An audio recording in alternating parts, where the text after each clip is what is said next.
allegiance to the flag of the United States of America and to the republic for which it stands, one nation, under God, indivisible, with liberty and justice for all. All 5 board members are present in person. Do we have any agenda items to table or remove? We do, and they're all in personnel. L2, and that's resignations after publication, then L3A and L3D. I ask that you table those. Do we have a motion to approve the agenda? Mr. Reed makes the motion. Mr. Howell second. All those in favor, please signify by saying aye. Aye. Motion passes. We have the minutes from our June 8th meeting. Do we have a motion for approval? Mrs. King makes the motion. Mr. Nelson will second. Is there any discussion? Not all those in favor, please signify by saying aye. Aye. Motion passes. We have no delegations, but we do have recognition. We do. You know how I like recognition. We will. So I do. I always get excited about these, and tonight we are here to honor Rockland Markham. She is a pitcher, that didn't sound that right, at Ritchie County High School. It was very exciting season for our girls softball team, and I was fortunate to get to watch them at the state tournament, and that was a good experience for them and all of the people of Ritchie County. It's always good for our community. Rockland has a little bit of credentials that go along with what we're honoring her for here tonight. As a freshman, she was second team all-conference and all-state. As a sophomore, she was first team all-conference and second team all-state. And as a junior, and we are blessed in Ritchie that she's just a junior and she'll be back next year, she was first team in all-conference, and we're here tonight to honor her for her first team all-state. But I do want to point out that in her career, she's had 637 total strikeouts. That's pretty impressive. And this season alone, she had 255. So that might be one of the reasons she's first team all-state. But we are here tonight to honor Rockland, and we would like to present her with a certificate. Ryan, you go up. Come on, Ryan. See your night. You look good, man.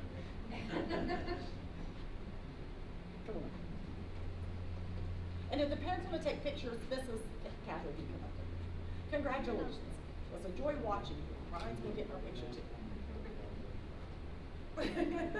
And Ryan says that's all the strikeouts they call. That didn't mean that was all.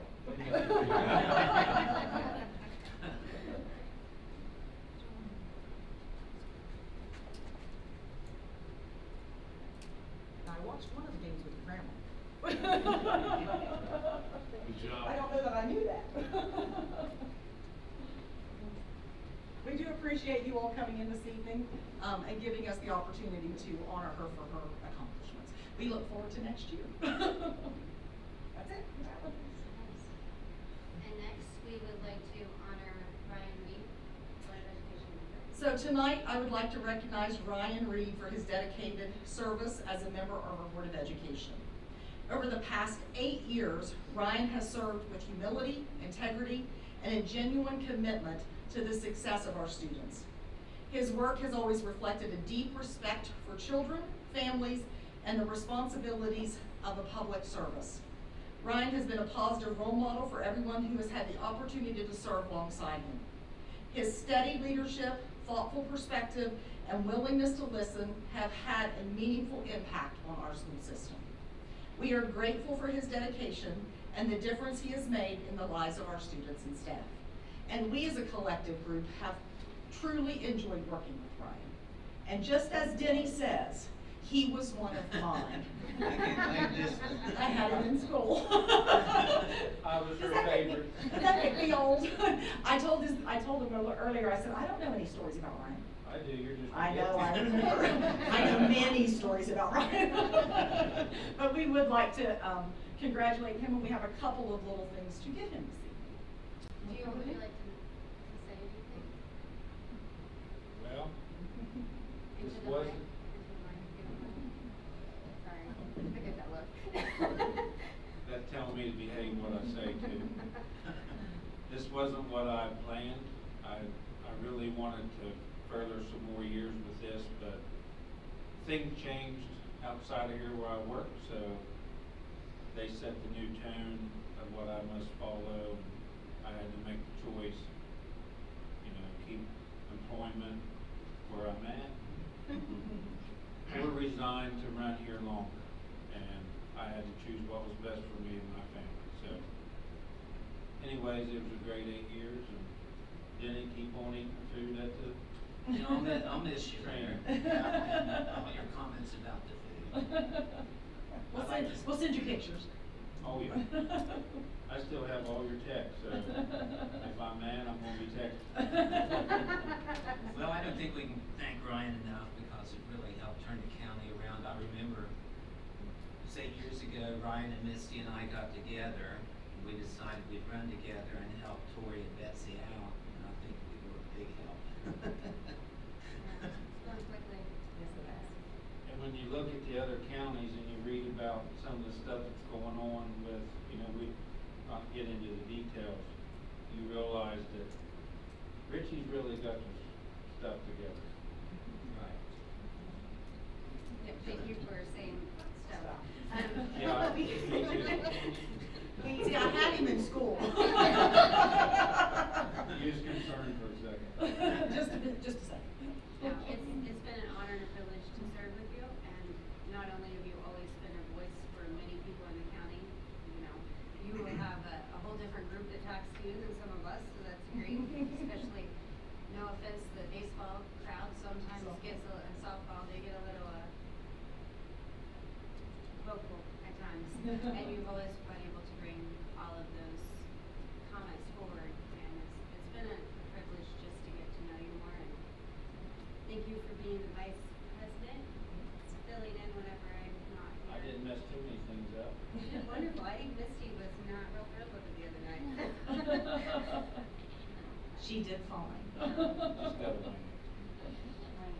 I froze.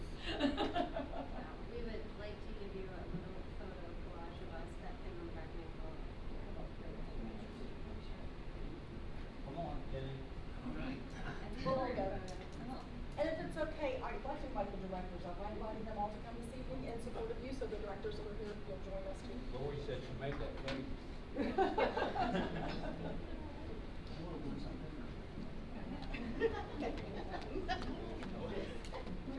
Kelly running to the back. Yeah, Kelly runs in the back. You can come take pictures. Yeah, you're not up here. Jump right up here.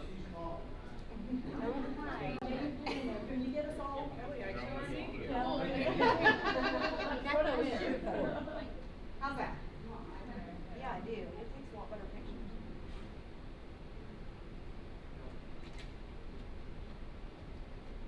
I can see all faces. Okay. Hey, we're unpredictable. Well, I can, but her face takes a lot better pictures. Right, it does. It's so much better.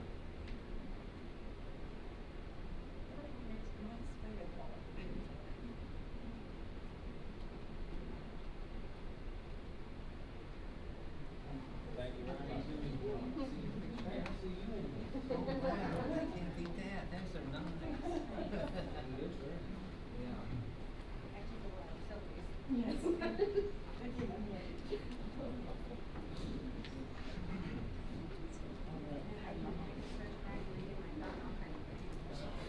So this is the time of the evening we say to our guest, thank you for coming and you're welcome to stay for the meeting, but if you don't want to, you can leave and we won't be offended. We should get a picture of Ryan and his family first. Oh, okay. Yeah, it's okay. Ryan and his family have to stay.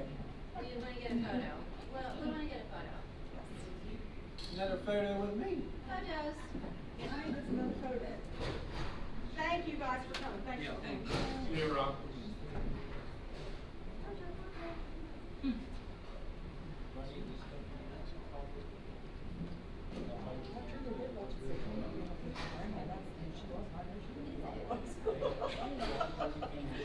We're just hanging out, two fans at a softball game.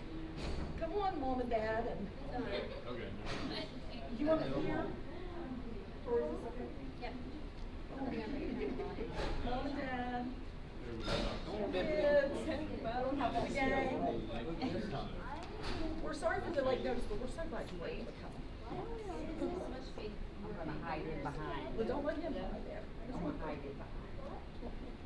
We gotta wait for Butch. We gotta wait for Butch.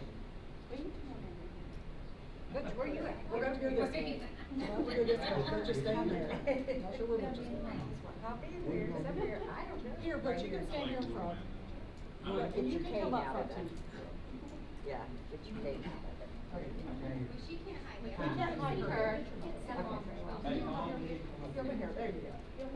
There you go. I'm in charge, I'm in charge of Brian one more time. And I still can't see it, that's step out. No, I have to get my picture. Okay, you ready? Set. That's good. Ryan, you are so tall. He is. Are you ready? That's what my son Ethan gets all the time. We don't know where to hide Ready? Oh, that's a good Teresa.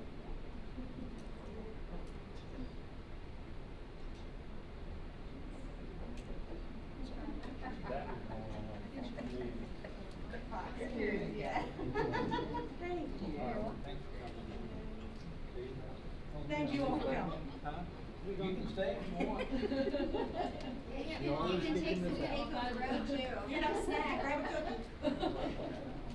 Ryan, in 4 years you can come to mine, come back. Have a party then. At my party. I will. You know what I mean. You may do 12 minutes.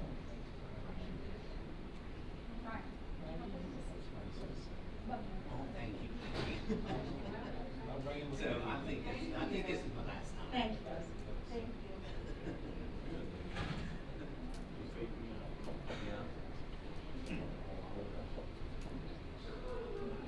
All right, next is the superintendent's report and academic updates continued. I just have one thing that I want to add. We were very fortunate this summer to have a teacher staff development. We've talked about it a couple times. It was on Make It, Take It, Teach It.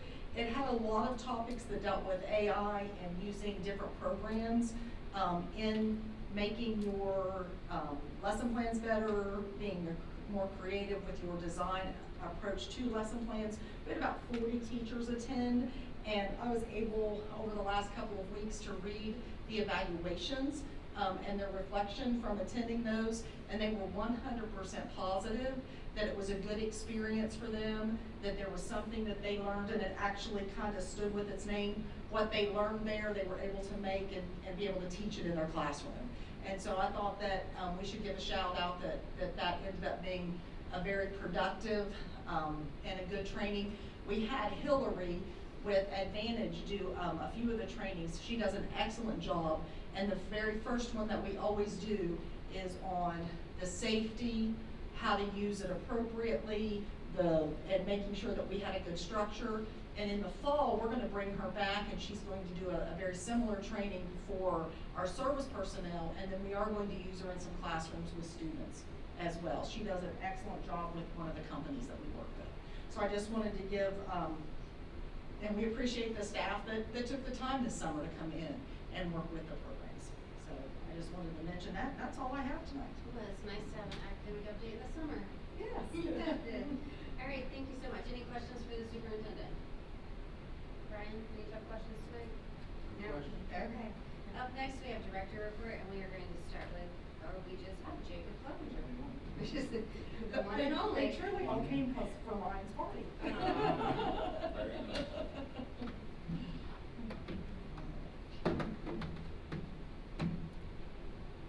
So a little bit of information this evening. The first part will be on iReady. You guys have heard a lot about iReady over the past, I believe it's almost 10 years now. And I'm going to discuss a little bit of, any program we have, we're constantly evaluating, constantly looking at, constantly trying to make ourselves a little bit better. So I'm going to talk a little bit about that process and some things that we went through to make some decisions to kind of, not hopefully, but will impact our students in a positive manner. So I'm a big believer in you do the best you can do until you know better, and then when you know better, you do better, right? So this is kind of going to be one of those conversations. So over the course, like I said, of the past 9 years, we've used iReady. We started grades K through 8 originally. This past year we had grades, we then dropped reading for K and 2, or K through 2. And then we dropped it at the middle school last year and replaced it with IXL. Saw no real differences at the middle school with or without on some of the data we're able to collect, end of the year results, things of that nature, which kind of gave us some confidence and to kind of explore more of how we could utilize or not utilize the program. 45 of 55 counties in the state of West Virginia utilize iReady. I'm going to show you some data in a little bit. Just because everyone does it doesn't maybe mean that people should. But at this time, 45 of 55 counties in the state of West Virginia utilize iReady. This chart indicates since 2014 the state assessment results for mathematics and reading. As you can see, in 2014 the state was at 46% and the state now is at 48%. 11 years later, 10 years later, right? So pretty much stagnant or no growth as far as reading goes across the state. And mathematics, a little bit of growth, but if you notice, the assessment changed here in 2017. So we've grown 8%, but all 8% of that occurred when the assessment changed. So since the assessment changed, there again has been no growth in mathematics. The only growth was because the assessment changed and was a little bit easier than the assessment before it. As far as we are concerned, we were at 48% in reading, we're now at 53%. We were at 29% in math, we're now at 47%. We've actually had more math growth than any county in the state of West Virginia.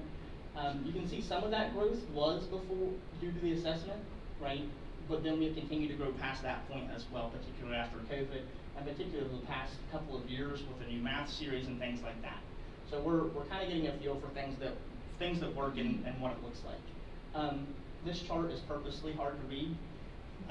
It's supposed to indicate counties that use iReady, counties that don't use iReady, and then our growth as a school system. As you can see, there are no bars on the chart because both counties that utilize iReady and counties that do not utilize iReady have shown stagnant growth, right? In ELA, actually counties that use it in the past 10 years have gone down 0.2%. Math has been identical to the same. There's no change for the non-iReady counties. And meanwhile, in ELA, we've grown 2%. We've grown 15% in math. Like I said, that's the highest in the state. And then 17% overall, where both iReady and non-iReady counties have grown 1/10 or 0.5%. So, what do you attribute that to then? good teaching. Good teaching. Okay. Instruction. Yeah. No program is going to make or break things if you have people who aren't doing a good job in the classroom, That's right? a beautiful statement. Thank you. Yeah. I mean, that's what it boils down to. And so we've been fortunate in our process that our focus hasn't been, we're gonna let iReady teach what we weekly teach and use it as a supplement. But we also don't believe in events. So last year we looked at it and said, are we getting out of it what we want? So we went away from it at the middle school. And so now we're still evaluating our next steps. So with that being said, when we're growing 15% in math or 2% in ELA or 17% overall, in order for those numbers to come out like they are, someone's doing the inverse of that, right? With the program. So it's not the program that's making the difference, it's what's going on in the classroom, right? If it was the program, everyone would have great results, or wouldn't have great results. The differentiator is what happens in the classroom.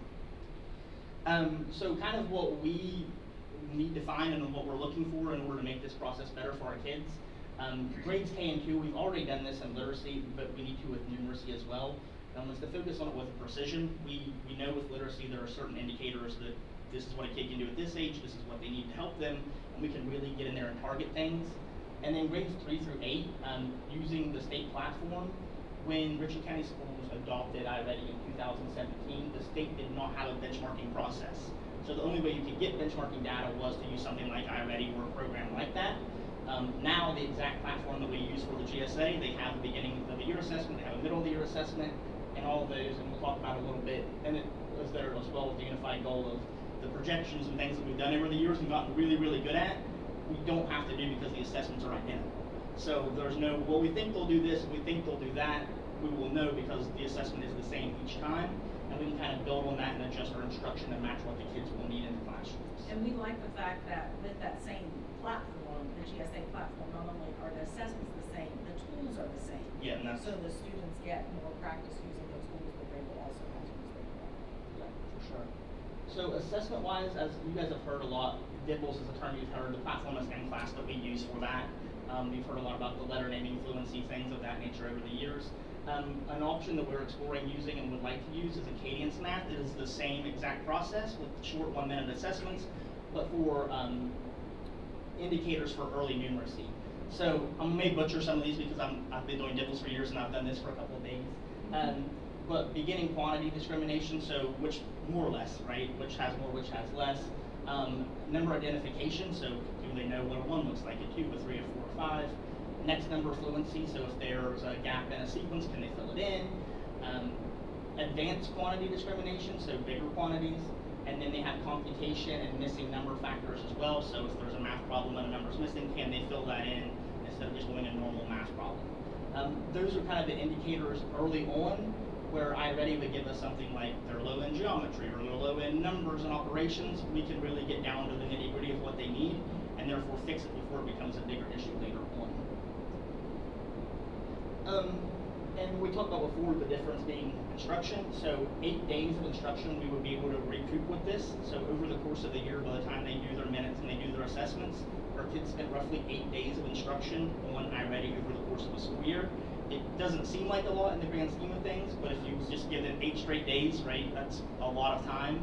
And a lot of instruction that can come from a really good teacher to make a big impact, or this may or may not make a big impact.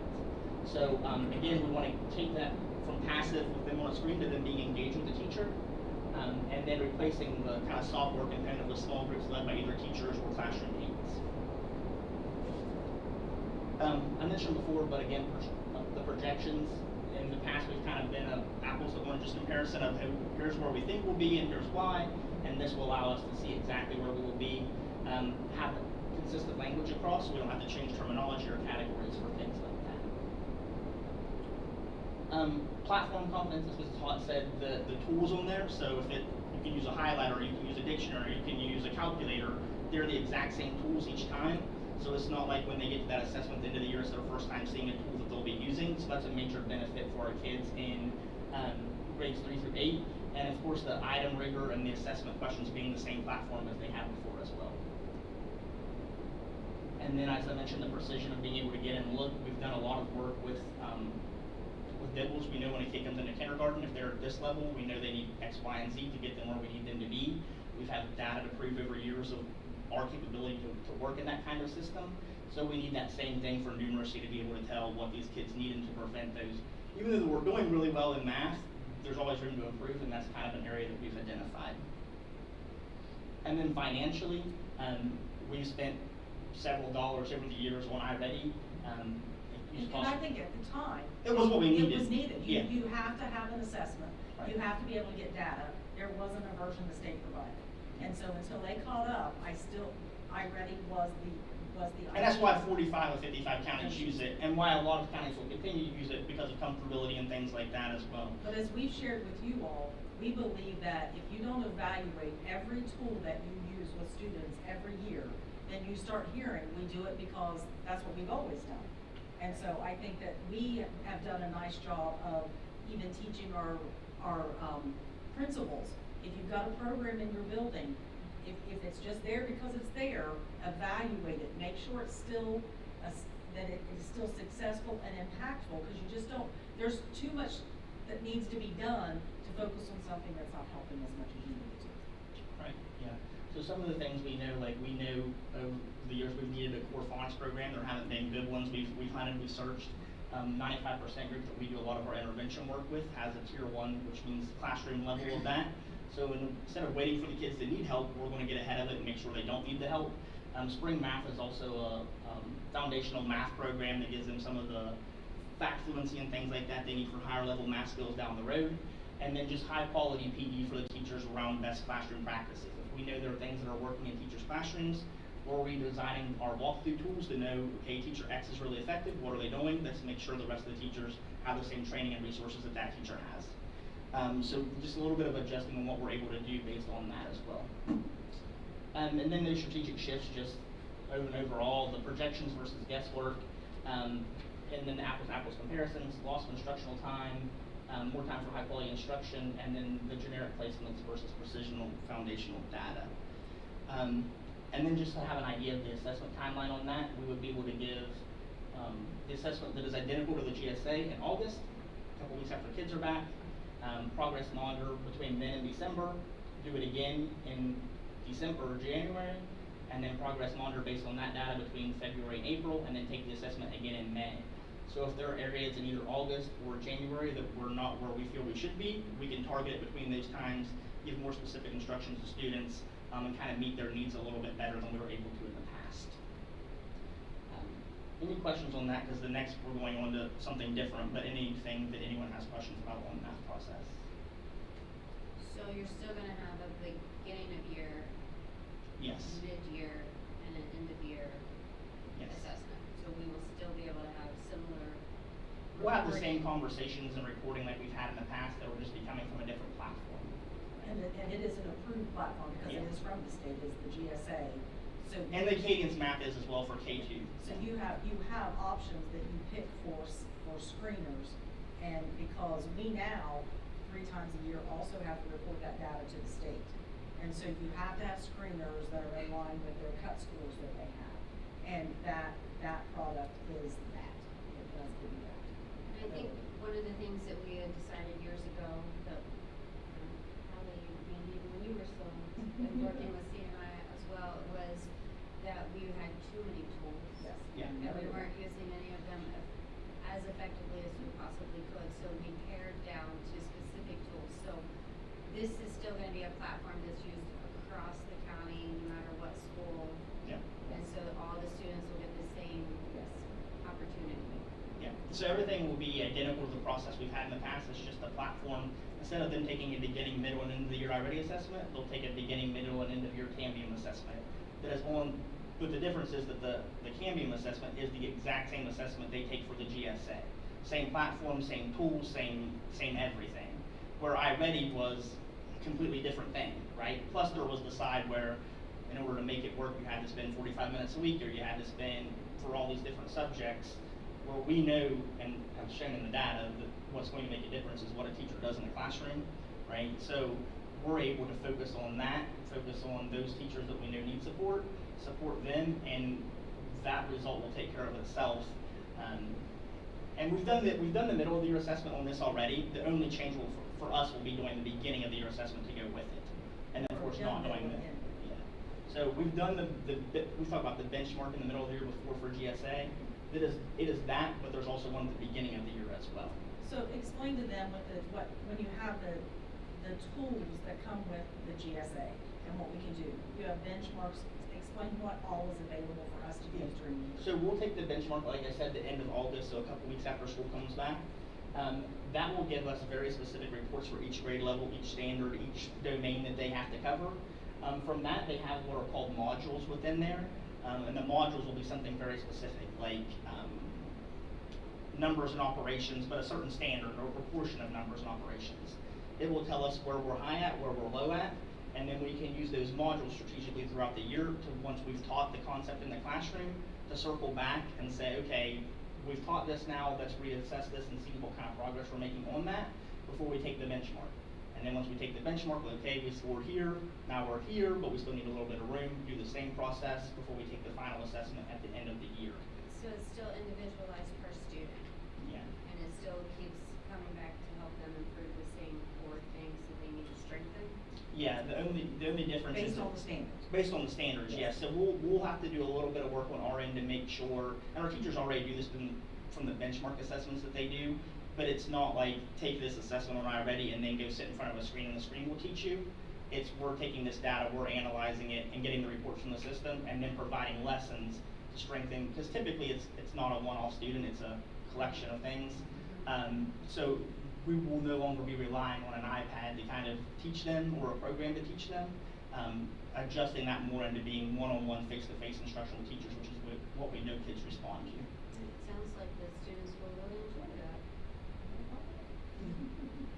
I think they will, and I think kids are And we did make the change last year in the middle school, and like I said, and it was positive for them.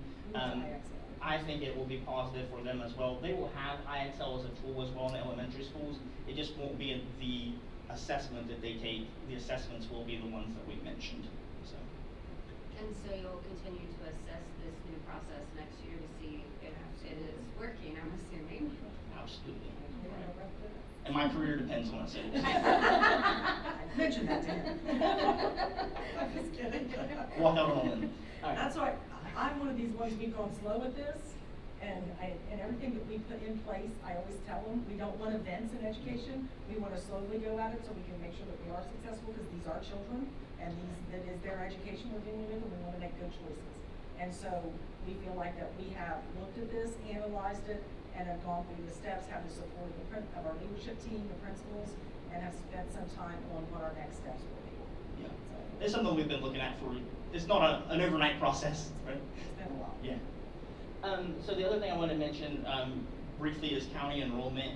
So I have a chart of projected enrollment for school year 26-27. Just want to point out a couple of things. The main thing being, and we've mentioned this briefly before, but just to reiterate, that the Smithville preschool classroom did not had one student. That student has since moved, has no students right now. So we will not have a preschool classroom at Smithville Elementary this year because of no students. And then also pointing out that just across the county, preschool-wise, the numbers were very low. We're looking at about 10 kids per classroom. We can't condense it any more than we have because of needing IEP minutes and things like that for preschool students. But we are lower than where we kind of have been in the past. But looking at birth rates and things like that is kind of something that it is what it is.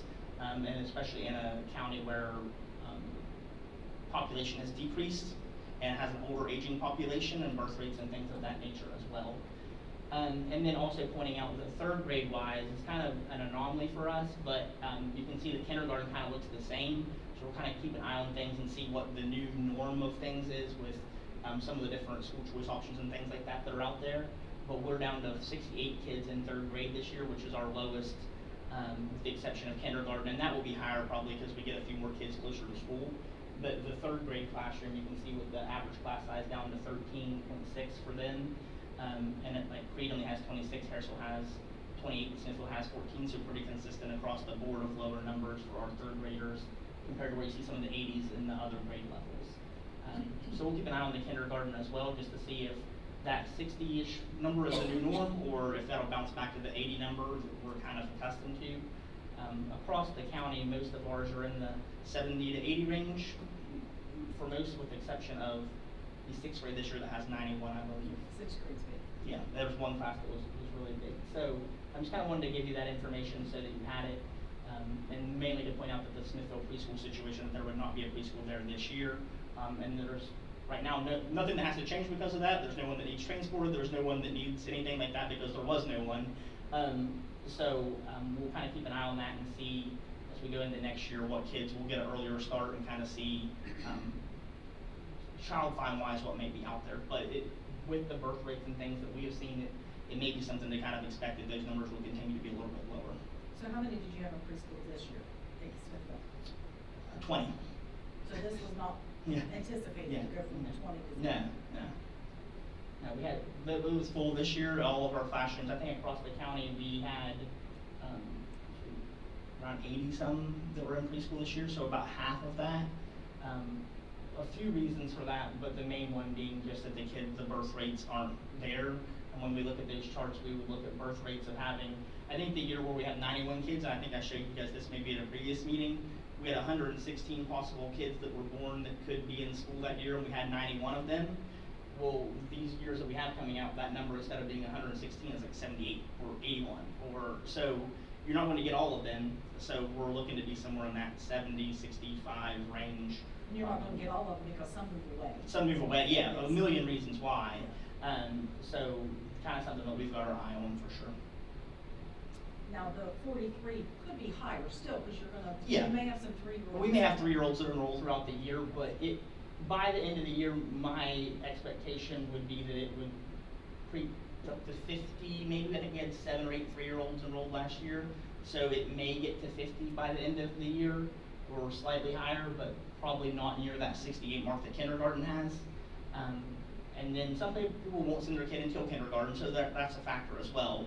But definitely something that we're going to keep our eye on and kind of monitor closely. Any questions on that? Okay. No questions, but to be a responsible board, we're going to have to continue to monitor this because changes will have to continue to occur when a school can't have a class because of low enrollment. Yes, low enrollment or declining enrollment is a problem throughout the state. We're not the only county that's going to be facing these decisions, but we're gonna have to talk about them, and we're gonna have to, one of the things in the training that we just went to for the new board members, one of the reports they were talking about that we don't regularly get yet, that we're gonna add in is building utilization reports. So, they said that is something that could be an indicator. The reason why that's important is because we know, is it about 14 counties in the state right now that are under state control? I don't think it's that many, is it? I think it's at least 10. There's at least several Yeah. that are under state control, and a lot of the reasons why those happen are because they're not looking ahead and projecting and making the decisions that have to be made, which is tough for a board to do, but I think honestly, we're gonna have to look at all of that in the next year, because we have a temporary solution this year for that pre-K class. That's not gonna be the same solution next year possibly. Well, if you look, and that's why I asked Jacob to provide this information, so you can look at all the numbers. When you're talking, first through fourth, remember now, pre-K, K1, 2, and 3 all have a teacher and an aide in them. So when you have any extra classrooms, it's no longer just you're paying for an extra teacher, you're now paying for an extra teacher and an extra aide. And so that becomes fiscally a challenge down the road if you continue to run with class sizes 13 to 17, 10 to 17. So I just asked that he share that with you guys tonight, just so that you knew what we are seeing. But by having those small classes, the academic results ought to be much better. I mean, Yeah, but when you get down to less than 10, it's well, yeah, but I'm financially saying, not a good. an elementary classroom, if you had 13 to 15 compared to 25, they're gonna learn so much. I believe 25 is huge for an Yes, elementary. in today's world, they used to, they follow directions. And for now, ours, and that was the thing, I know even when I taught not that long ago, I had classes of 27, 28 sometimes, right? Because you were in the middle school. Even in the middle school, and then the elementaries were bigger then as well, but now a very big class for us would be 20, right? Like that would be a big class of someone to have. So most of our classrooms are looking at somewhere in that 14, 15 range most times, so. Okay, thank you guys. Right, and I think it's great that the state did do the third Okay. grade success act. And add the extra aides. It is, but it now means that there's 2 employees in each one of those classrooms, which when you have 13 students and 2 adults. And you can take those classes, they didn't recommend it at first, and you could split them, and you could put 20 in one, and you could put, as long as it's less than 13 in the other, I think is the number I have to look, then you wouldn't have to have the 8 in the smallest class. So you could save, the price of one aide, but then you start getting, well, why is my kid in a larger class, and so we just consistently, kept it To be consistent. consistent and fair. That And the they same have all. supports, and we use those Yes. people in multiple roles. Yes, So and we use them a lot. Yeah, for our interventions and things like that, so to So- really meet our model. I thought it was 10, but that may have been just for kindergarten. I think it's Yes. 12 for I think it's 1, 12 2, and 3. I think older it's 12 is grades. the number now. It is 10 for kindergarten. You are That's what I correct, was you are thinking. correct. Thank you, Mr. Clark. Yep. Yeah, thank you very much. Next, we have the consent agenda. I ask that you approve, first of all, our athletic training service agreement with Camden Clark Medical Center and Ritchie County Schools. We have got Mr. White on board. He's actually attended some of our shootouts this past week, and we are thrilled to have an athletic trainer. That has been brought to you before, but since there's a name on it and more specifics, I brought it in front of you again. You have already approved it, but I thought it was best to run it back through. Upward Bound students, the Upwards Bound's asking to take an out-of-state trip this summer to the Pittsburgh Zoo. And then C, D, E, F, and G are memorandums of understanding for our temporary locations in case there is an emergency at any of our elementary schools. That's part of our crisis support plan. H, I are in-county and non-county transfer students for next year. And J is for the prom at Ritchie County High School to be held off-site next spring in April. I ask that you approve those items as stated on the agenda, and you will start seeing, you'll have some summer activities, and then a lot of the things that are going to come in front of you are preparing for next school year, because that's where we are. Alright, do we have a motion to approve the consent agenda? Mr. Reed makes the motion. Mr. Nelson will second. All those in favor, please signify by saying aye. Aye. Motion passes. Next, we have just one policy. Yes, and it's gone through its 2 readings, and we ask that you approve it. There have not been any responses, so I ask you that you approve the Third Grade Success Act retention policy. Do we have a motion to approve policy 4300? Mr. Reed makes the motion. Mr. Hall, second. Is there any discussion? No, all those in favor, please signify by saying aye. Aye. Motion passes. Resignation. We just have one resignation. It's Melissa Davis from the 5th grade transition camp, which will take place in August. I ask that you accept her July. I ask that you accept her resignation. We have a motion to approve the resignation. Mr. Nelson will make it. Mr. Reed will second. All those in favor, please signify by saying aye. Aye. Motion passes. The next we will go to employments. I ask that you employ Brian McClaskey as a bus operator for next school year. He'll be on Route 5101. Connor Schaefer as a middle school math teacher. Kayla Myers as the 1st grade teacher at Creed. Christine Guns as the 2nd grade teacher at Harrisville.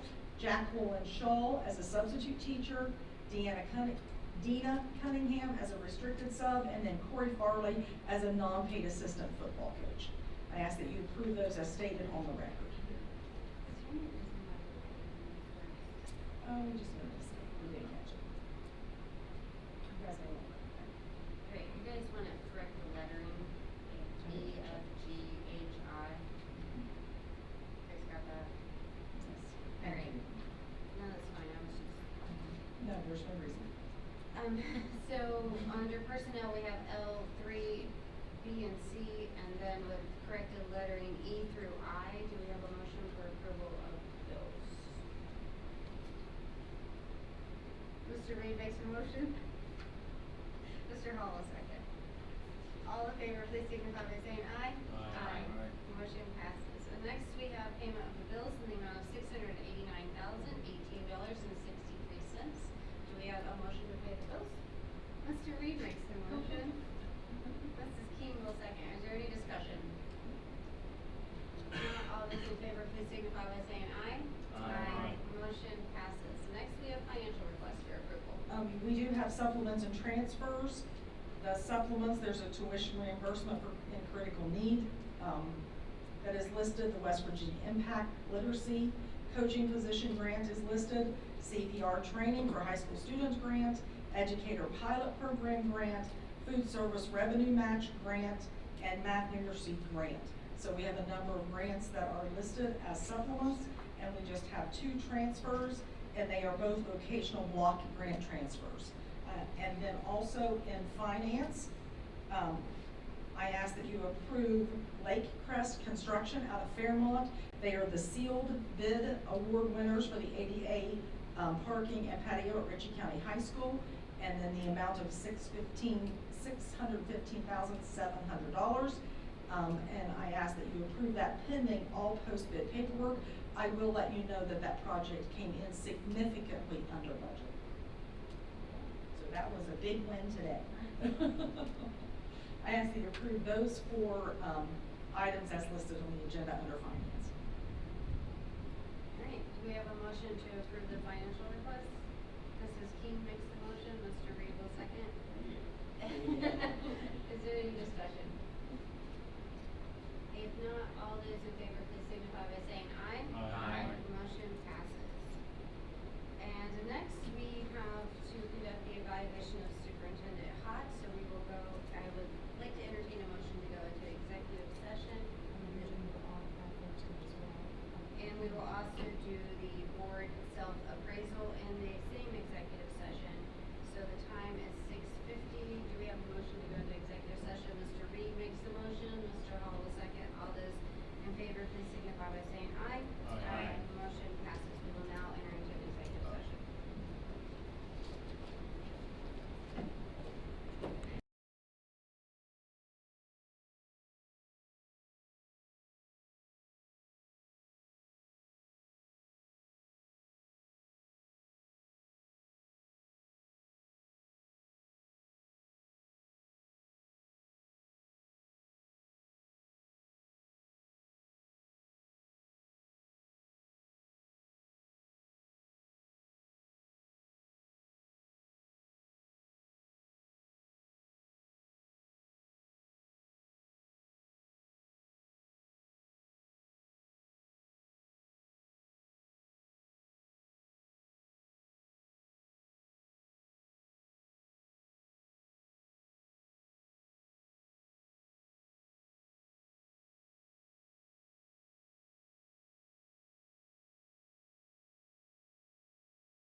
motion.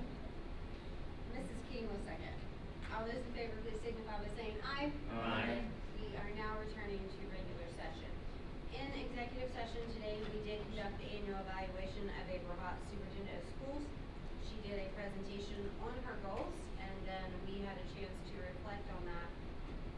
Goal 1 is to strengthen student academic outcomes, and we noted that she exceeded standards in that goal.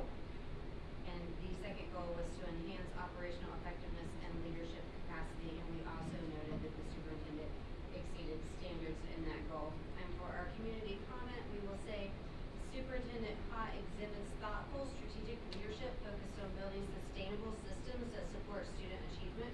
Her leadership style shows her love for organization, forms, and charts to allow all team members to be more efficient and to provide countywide consistency. In the past year, she consistently emphasized accountability for academic growth, communication, leadership development, data-informed decision-making, and student-centered supports. The accomplishments of Ritchie County Schools reflect a superintendent who is not only addressing immediate needs, but also creating structures and strategic planning that will benefit the district well into the future. Her leadership has advanced district priorities while fostering collaboration, transparency, and continuous improvement for long-term student success. That was more than confident. Mrs. Hott accepts her evaluation. Yes. And we just really want to say thank you. We are glad that we have you in Ritchie County, and as we see boards throughout the state, even more thankful of the ability of our board and our superintendent to work well together to seek growth in our community and in student academic achievement. All right. And I want to say I appreciate you all and know that you did fill out your evaluation. Yes, we also did our self-appraisal of Yes. the Board of Education and submitted that according to State Board Policy 2322 by the deadline. So we are all good. All 5 of us actually were able to submit. And next, we have a request for agenda items for the next board meeting. Will we be having, or do we know yet if we will be having a ribbon cutting? We don't know yet. I will, did you ask? They have really worked hard on that building. It looks great. Their goal is still to be done by June 30th, but they're working 7 days a week in order to get there. So it depends on the weather. Tonight probably didn't help. But So we may start our may- next meeting with a ribbon cutting, so stay tuned to an update to see if we have a ribbon cutting at the transportation facility before we come down for the board meeting. And the board meeting here will actually be in 2 parts because we will have to swear in members that were elected this term Right. and also select your officers. Yes, we do need to swear in our new board member, and we will have to elect officers, so if anybody is seeking out a role to be an officer, please let me know. And the multi. Yeah, and we will pick all your. We'll do committee we'll do appointments committees as again, well. too. Do we have any committee reports? You're all invited to the 4-H dinner on Wednesday evening. Yeah. Great, well, please give my kind regards, I'll be out of town, but very much appreciate what 4-H does for the county. Good meal, you're still in office on Wednesday. I went to a couple of them, but it is very good. Oh, yeah, it is. And what they do, it's great stuff. Yeah. Now, I would like to finish by thanking Ryan again. Yes, we are gonna miss you. It's been nice having him. Thank you for the food. Thank you. I love this picture. It's been a good time. Thank you. I'll see you at ball games. You'll hear me involved. Yeah. He's gonna become more vocal now. Hey, you could really cut this now, you don't have to really. Those are all kinds of I can stuff. let her rip. He's gonna start ugly. Jason, what's this? All right, our next regular meeting will be held on Monday, July 6th at 6 p.m. The time is 8:22. Ryan, do we have a motion for adjournment? We do. Mr. Reed makes the motion, will be seconded by